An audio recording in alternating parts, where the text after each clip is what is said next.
I am Sharon Archie, and I am the Manager of Water Resources of the Water and Sewerage Authority of Trinidad and Tobago.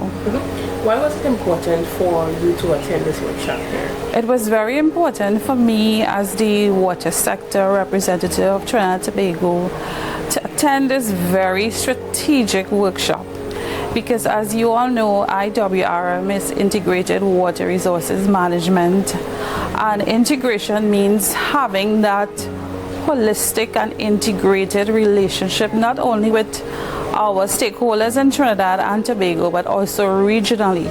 So it was very important for us to meet with each other to discuss future plans, challenges and ideas, and find solutions for all the English-speaking islands within the Caribbean.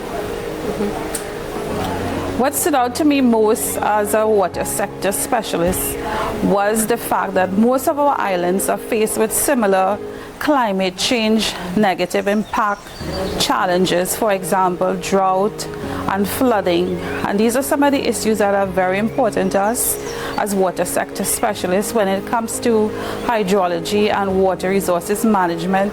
And you know, we gain so much knowledge from listening to the challenges and some of the solutions presented, so it will assist us in managing our water resources in a sustainable manner and also helping us to build climate change adaptation and resilience for our water sector and all sectors in society. I just want to say thank you for the visionary leaders of GWP-C and internationally for allowing us this stakeholder collaboration.